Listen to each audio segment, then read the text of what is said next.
길게 정해가지고 읽는다고 수고 많으셨습니다. 방금 드렸던 찬송의 가사처럼요, 주 안에서 우리 몸과 마음이 깨끗하게 되어서 주 예수님 다시 오실 때에 기쁨으로 맞이할 수 있는 우리 모두가 되시기를 주님의 이름으로 부탁드립니다.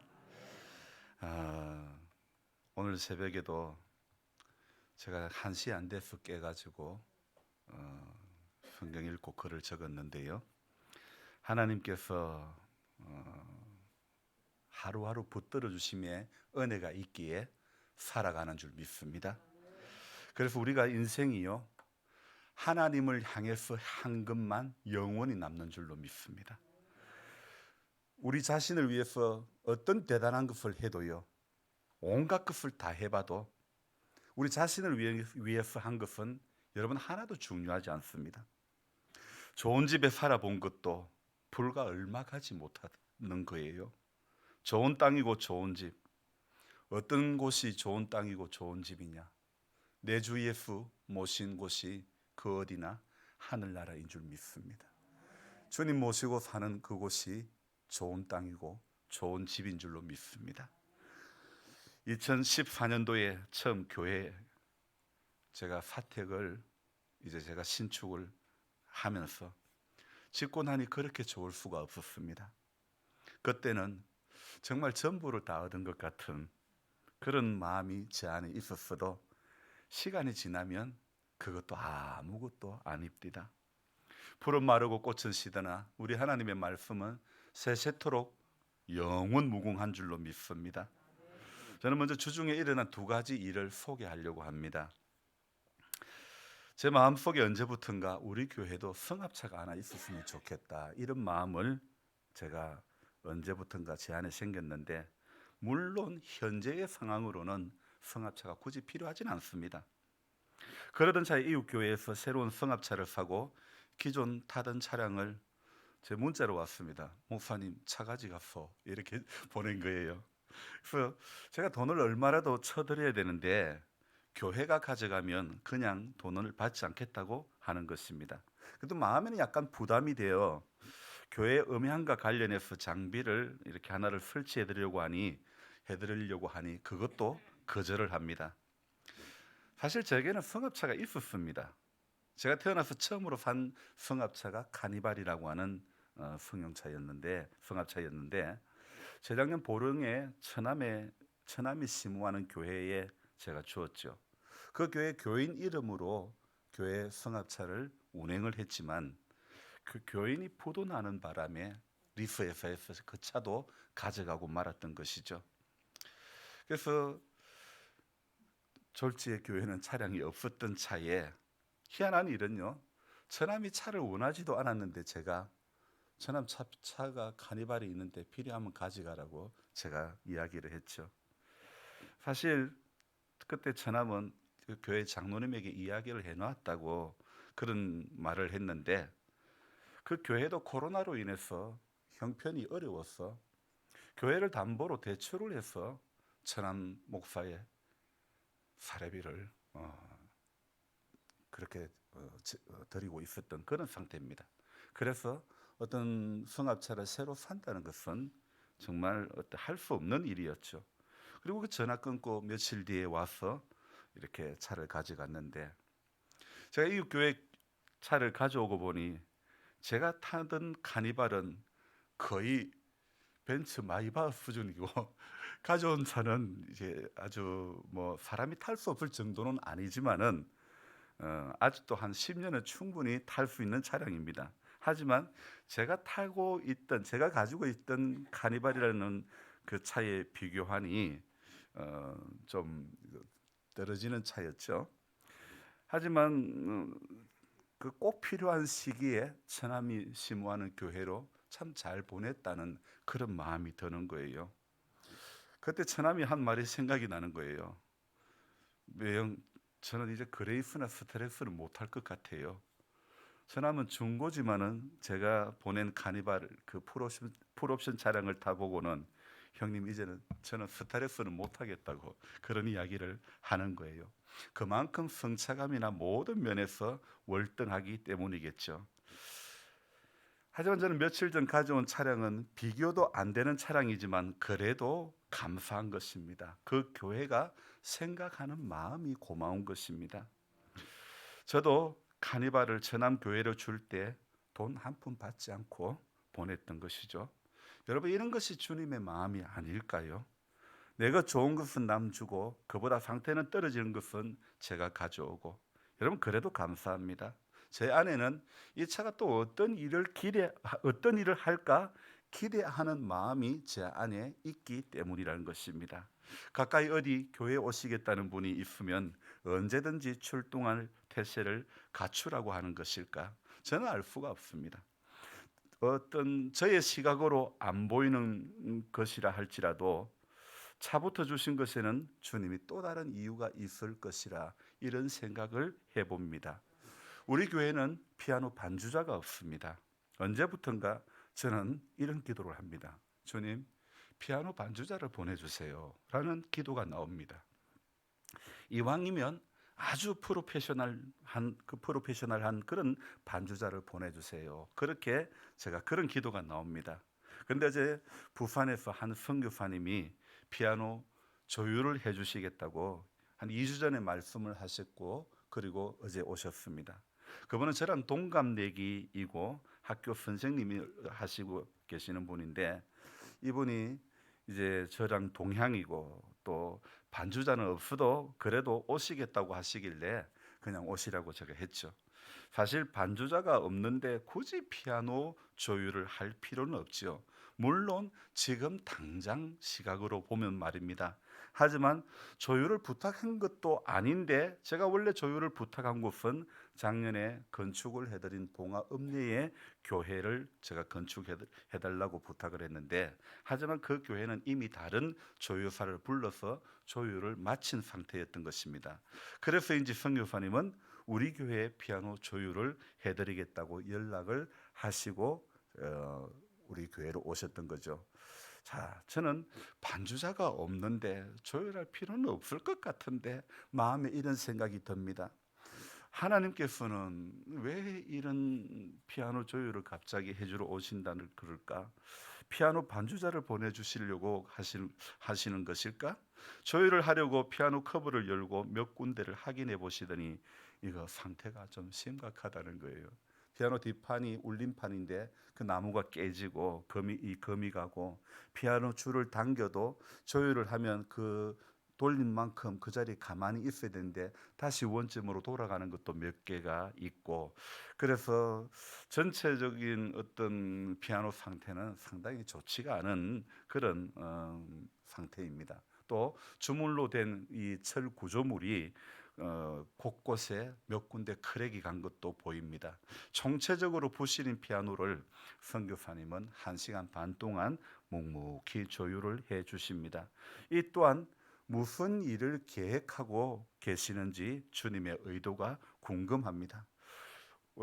여러분, 우리가 지금까지 살아오면서 신앙생활 해보면서 느껴본 것이겠지만은요, 하나님께서는 언제나 내가 알 수 없는 일들을 계획하시고 내가 생각지도 못한 일들을 이루어 가시는 하나님이신 줄로 믿습니다. 그래서 우리는 주님의 의도가 무엇일까? 항상 우리 마음에 이러한 생각들, 주님의 뜻이 어디에 있을까? 이런 생각들이 우리 안에 늘 머물러 있어야 될 줄 믿습니다.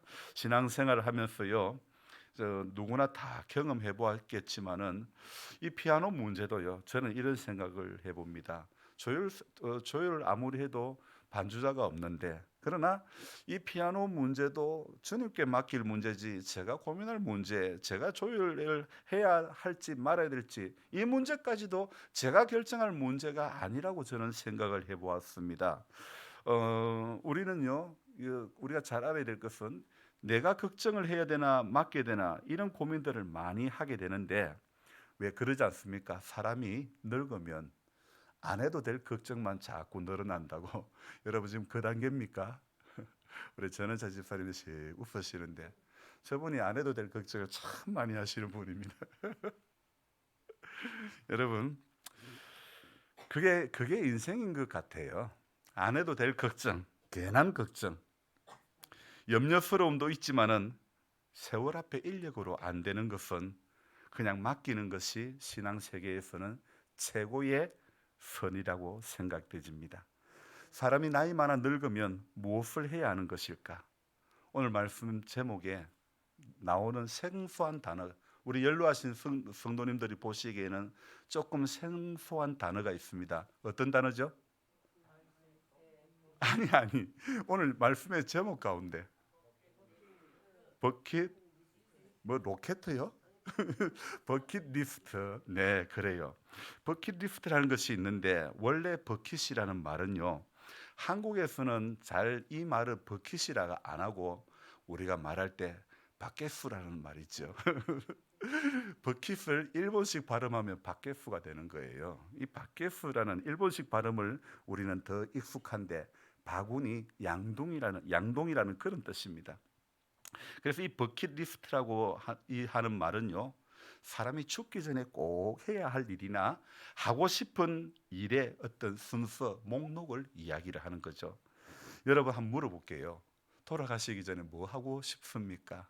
어떤 분은 사랑하는 사람과 여행을 다녀오고 싶다는 그런 말씀도 하지요. 하지만 저는 오늘 이 버킷리스트에 대해서 생각을 해볼 때에 아마 여러분, 제가 이 질문 앞에 찬송은 이런 찬송을 부를 것이라고 생각해 봅니다.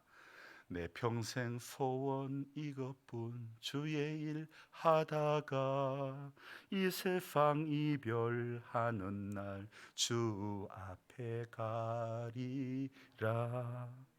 찬송은 이 곡이지만은 사는 것은 솔직히 목사도 이 곡의 가사대로 사는 것은 정말 잘 안 됩니다.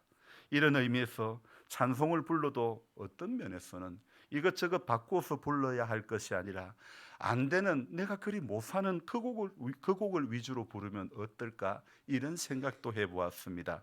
저마다 나이가 들어 늙어감에 따라 이 세상을 떠나 주님 앞에 서기 전에 무언가 이루어 놓고 해결해 놓고 가야 한다는 생각되는 것들이 있을 것입니다. 그러나 저는 그 생각들을 크게 두 가지로 나누고 싶습니다.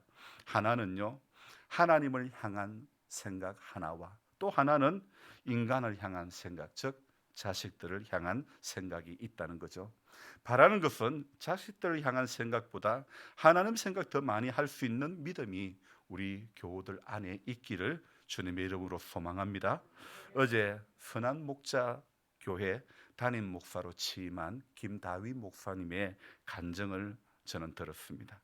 이분의 아버지는 감신대를 졸업하고 어머니는 총신대를 졸업하셨는데, 흔히 그래서 감리교와 장로교가 만난 집안이다, 그렇게 소개를 했는데요. 아버지는 군목을 하시다가 아버지 목사님은 1977년도에 강남이 한참 개발될 때에 그 강남에서 개척을 했다고 합니다. 그 당시에는 강남에서 개구리가 울던 시절이라고 합니다.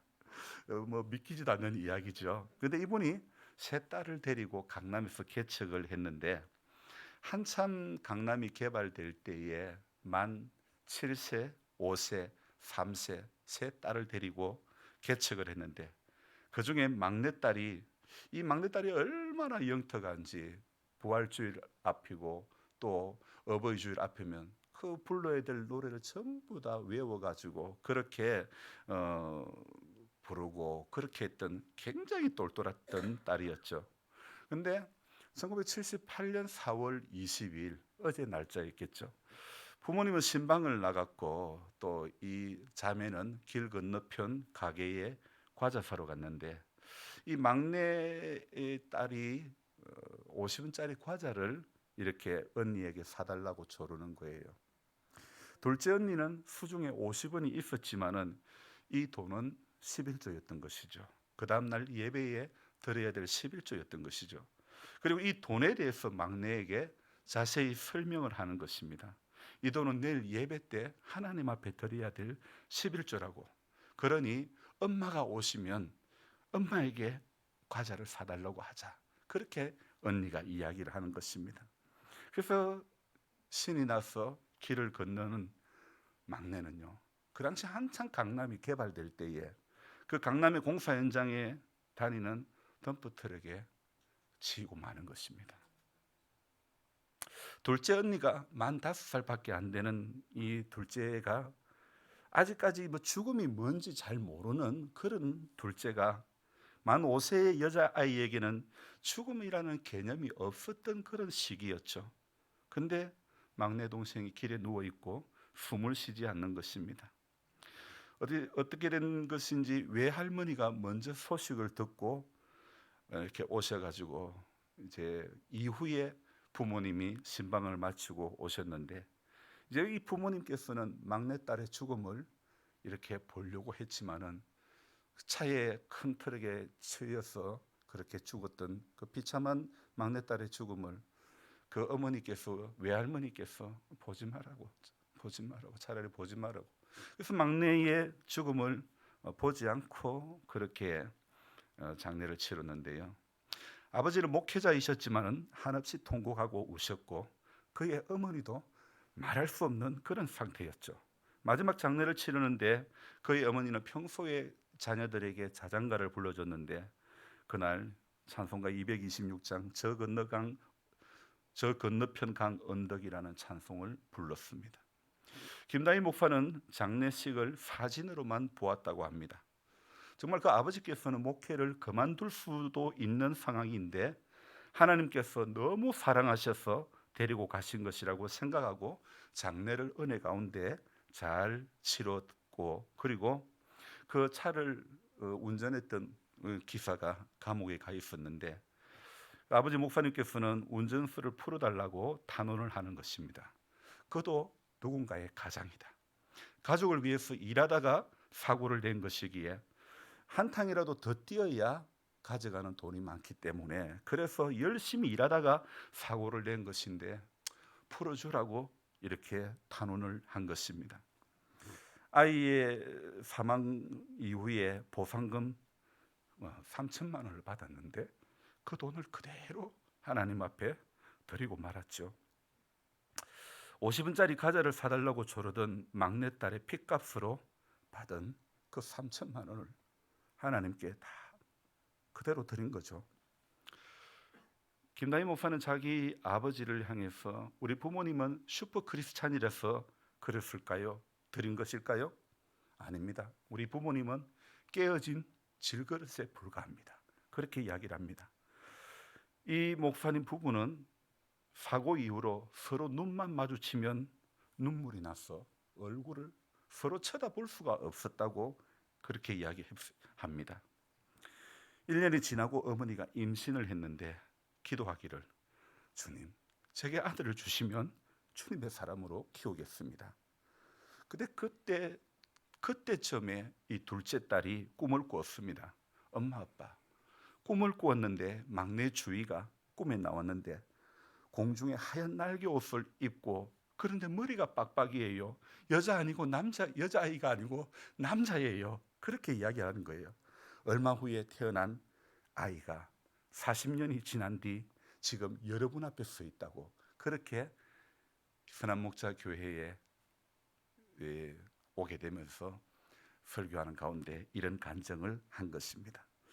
그래서 이 김다희 목사가 한국에 돌아와서 아버지랑 막내 누나가 묻힌 곳에 찾아가서, 누나, 주님이 아무 쓸모없는 나를 이렇게 다시 한국으로 불러주셔서 누나 목까지 2배로 살게, 아니 그 이상으로 살게, 누나의 생명, 예수의 생명을 받았으니 누나 나중에 천국에서 만나, 그렇게 인사를 한 것입니다.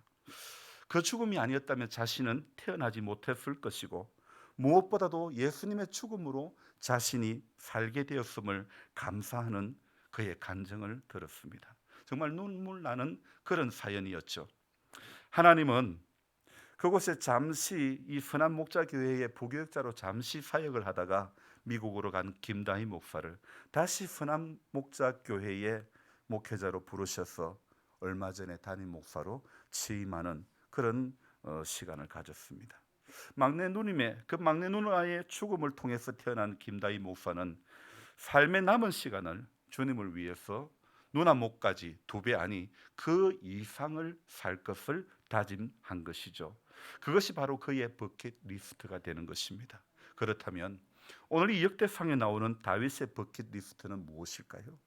다윗이 나이만은 늙고 이제 인생의 시간이 얼마 남지 않았음을 보여주면서 끝까지 하나님의 말씀에 따라 순종하고 하나님을 사랑하는 마음을 최선을 다해서 표현하는 내용이 오늘 바로 역대상 23장의 내용이라는 것입니다. 어제 새벽에는 제가 어떤 말씀을 전했습니까?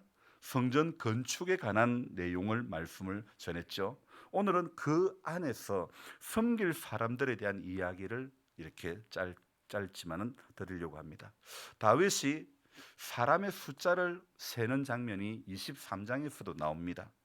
오늘은 그 안에서 이 섬길 사람의 숫자를 헤아리는데요. 다윗이 사실 21장에서 인구 조사를 이렇게 몇 명인가 계산을 한 적이 있습니다. 그런데 오늘 이 23장에서 숫자를 헤아리는 것은요, 21장과는 다른 목적으로 헤아리고 있다는 것입니다. 21장에서의 인구 조사는요, 자기 자신을 드러내기 위한 목적이었다면 오늘 이 23장에 레위 사람들의 인구 조사를 했던 것은 바로 하나님을 위해 섬길 수 있는 사람들이 몇 명인가, 하나님의 영광이라는 목적을 그의 인구 조사에 두고 있는 것이죠. 하나님을 위해 일할 수 있는 사람을 계수하면서 다윗이 조직적인 부분을 다루어 가는데, 오늘 이 말씀을 통해서 우리에게 주시고자 하는 영적인 교훈을 우리가 붙잡아야 될 줄로 믿습니다. 먼저는요, 삶에서 믿음을 증명해야 되는 것입니다. 믿음과 삶이 일치되는 신앙이 여러분 중요한 것입니다. 오늘 다윗이 성전을 건축하려는 이유는요, 하나님을 섬기는 예배, 이스라엘 안에 예배에 온전히 그 목적을 두고 있다는 것입니다. 다윗이 지금 이스라엘을 열심히 세워가고 있는 과정인데, 그 나라를 열심히 세워가는 그 과정에는 여러 조직이 있을 수 있겠죠. 그 조직 가운데 가장 먼저 세우는 조직은 행정 조직이 아니라 행정에 관한 조직이 아니라 다윗은 종교에 관한 조직을 가장 먼저 세운다는 것입니다. 먼저 다루고 있죠. 겉으로 드러나는 세상적인 조직보다도 영적인 조직을 먼저 이렇게 다윗은 취하고 있는 것입니다. 다윗에게 건축이라고 하는 것은 단순히 건물을 짓는 것, 어떤 그런 것이 목적이 아니라 그 안에서 행해지는 내면의 것들을, 그런 관심을 가지고 있었죠. 예배를 하기 위해서, 예배를 드리기 위해서이지 자랑하기 위해서가 아니라는 것입니다. 웅장하게 만드는 이유는 하나님은 너무 크고 위대하셔서 인간이 지은 성전에 모실 수 없지만 그래도 마음과 정성을 다해서, 최선을 다해서 하나님을 사랑한다는 그 표현을 하기 위한 몸부림으로 우리는 보아야 되는 것입니다. 오늘 이 본문은 예배를 강조하면서 예배와 삶이 하나가 되어야 함을 이야기하는 것인데, 먼저 이 4절에 보면요, 그중에 24,000명은 여호와의 성전의 일을 보살피는 자요 6,000명은 관원과 재판장이요, 이렇게 이야기합니다. 같은 지파인데 하는 일은 각자 다 다른 것입니다. 레위인 가운데 관원이 있고 재판관이 있는데, 이 6,000명의 레위인들은 모세 당시에 48개의 성읍에 흩어져 사는 사람들입니다. 그리고 그 성읍에서 행정적인 역할을 감당하고 하나님의 말씀을 가르쳤던 그런 사람들입니다. 이 레위인들이 성전 안에서만 하나님의 일들을 감당하는 것이 아니라 일부는 이스라엘 사람들의 삶의 자리에 흩어져서 더불어 함께 살아가면서 말씀을 가르치고 신앙의 교육을 하고 신앙과 삶이 균형을 이루고 일치된 삶을 살아가기 위해서 이런 일들을 흩어져서 감당을 했다는 것입니다. 왜 그랬을까요? 신앙이 형식화되는 것을 방지하기 위한 거룩한 몸부림, 다윗의 거룩한 몸부림이라고 우리는 보아야 되는 것입니다. 이스라엘 백성들이 처음 율법을 받았을 때는 그 율법을 목숨처럼 여기며 하나님을 잘 섬기겠다는 그 마음으로 살아갔는데, 시간이 지나갈수록 믿음과 삶이 점점 멀어지는 것입니다. 그러니 율법을 지키는 것도 어떻게 됩니까? 점점 습관화되어 가는 것입니다. 형식화되어 되어져 버리는 것이죠. 어쩌면 우리가 주일을 드리는 예배도 점점 습관화가 될 수 있고 점점 형식화가 될 수 있다는 것을 우리는 주의해야 되는 것입니다. 우리가 하는 이 이스라엘 백성들이 행위는 있는데, 하나님을 향한 행위는 있는데 중심이 없는 거예요. 우리가 드리는 예배도 마찬가지입니다. 하나님 앞에 예배의 행위는 있지만은 예배의 중심이 없으면 안 되는 것이죠. 어떤 습관적으로 바뀌어버리는 것들로, 그래서 결국에는 예수님이 십자가에 못 박히는 일들까지 일어나게 된 것 아니겠습니까? 주님이 우리에게 원하시는 것은 우리의 믿음과 삶이 일치하는 것을 원하는 것입니다. 우리가 드리는 이 예배의 완성은요, 오늘 이곳이 아니라 우리의 예배의 완성은 우리의 삶의 자리가 예배의 완성이라는 것을 꼭 기억해야 하는 것입니다. 오늘도 우리의 삶의 자리에서 믿음이 증명되고 신앙과 삶이 일치되는 거룩한 삶으로 하나님 앞에 영광을 돌려야 될 줄로 믿습니다.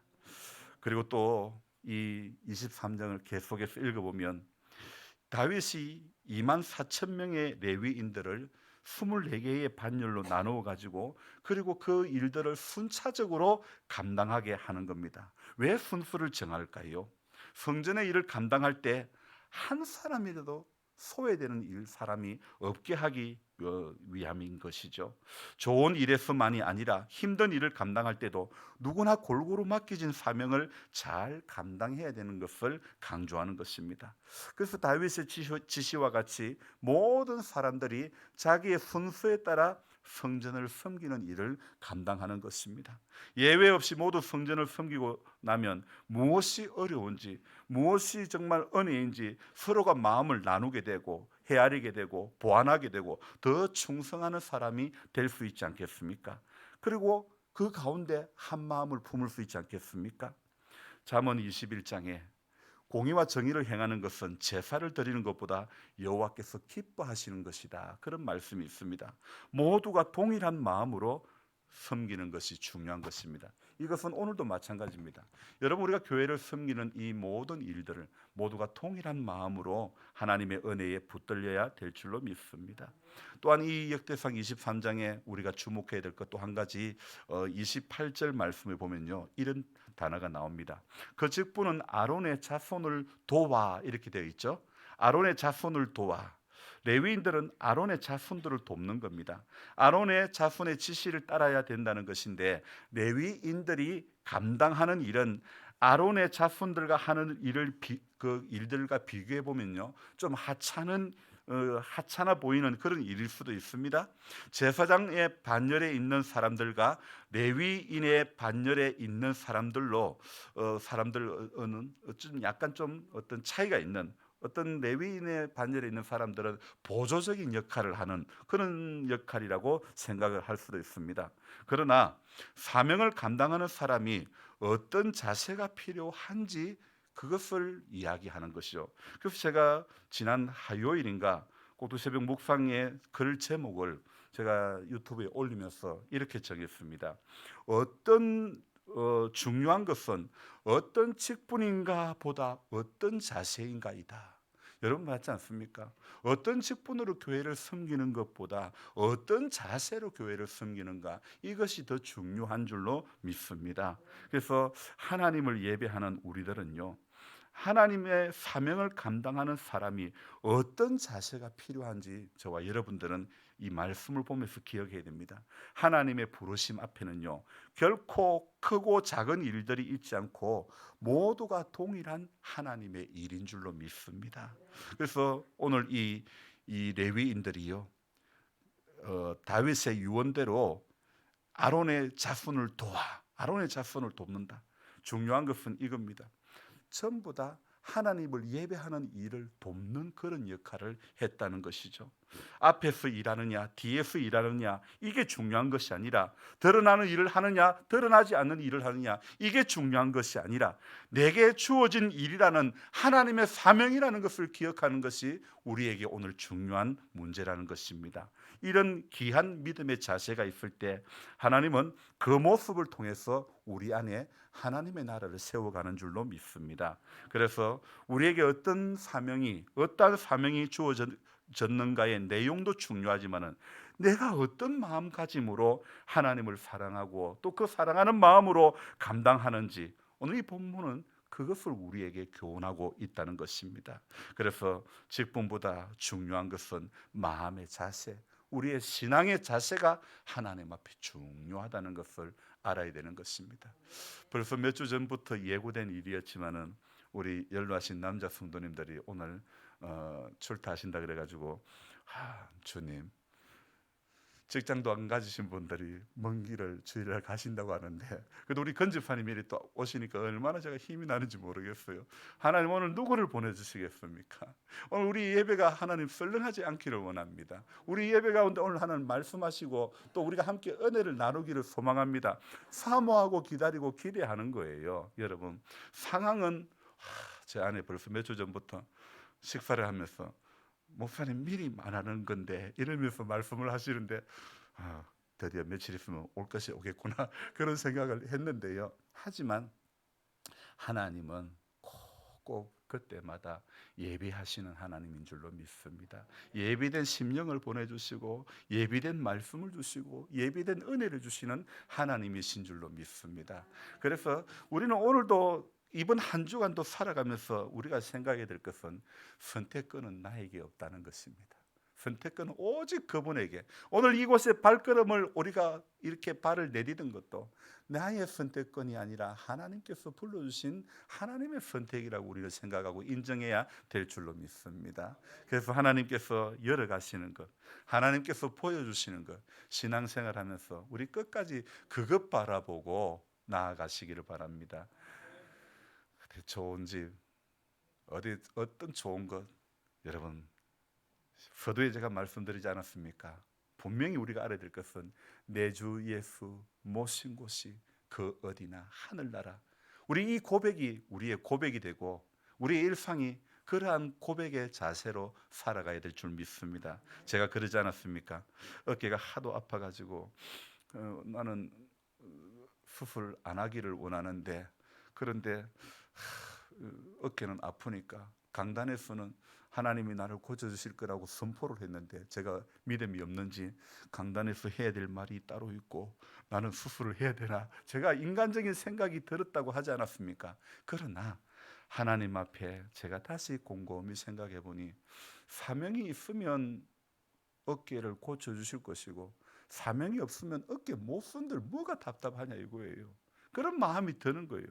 하나님 앞에 그런 마음이 들고 사명이 있으면 하나님 고쳐달라고 고백할 수밖에 없었던 것은 하나님께서 모든 인생의 일들을 주관하고 계시기 때문이죠. 그래서 우리가 앞서 염려하고 걱정하며 고민하지 맙시다. 하나님 분명히 길을 예비해 놓으시고 하나님 분명히 예비하신 그 뜻을 우리 가운데 이루어 가실 하나님이시라는 사실을 꼭 믿으시고 이번 한 주간 우리가 인생의 남은 시간에 다윗의 버킷리스트가 하나님의 성전을 세워가는 그런 아름다운 일이었다면 저와 여러분들의 남은 인생의 버킷리스트는 무엇을 해야 될 것인지 주를 향해서 인생의 마지막 남은 시간까지 하나님을 위해서 내가 해야 될 목록이 무엇인지 곰곰이 생각해 보시기를 주님의 이름으로 부탁드립니다. 기도하겠습니다. 하나님 아버지, 인생의 좋은 시간들이 젊었을 때였다고 누구는 말합니다. 그러나 오늘 우리가 자신 있게 말할 수 있는 것은 하나님을 향한 거룩한 열정이 있을 때가 인생의 가장 거룩하고 좋고 복된 시간이 될 줄로 믿습니다. 젊고 건강한 것이 인생의 가장 좋은 때가 아니라 하나님을 향한 경외하는 마음이 있을 때에 가장 좋은 시간이 될 줄로 믿습니다. 가장 좋은 날이 될 줄로 믿습니다. 우리 안에 저마다 인생의 남은 시간에 하고 싶은 버킷리스트가 있는데 오늘 우리는 다윗의 버킷리스트를 보았습니다. 또한 막내 누님을 잃은 우리 김다인 목사의 버킷리스트를 또한 들었습니다. 하나님, 오늘 나의 버킷리스트는 무엇이 되어야 될까요? 하나님, 나를 통해서 이 땅에 남은 인생의 시간 가운데 하시고자 하는 것이 무엇인지 우리 심각하게 주님을 향한 거룩한 고민을 해볼 수 있는 우리 모두가 되게 해 주옵소서. 감사를 드리며 예수님의 이름으로 기도드리옵나이다. 아멘.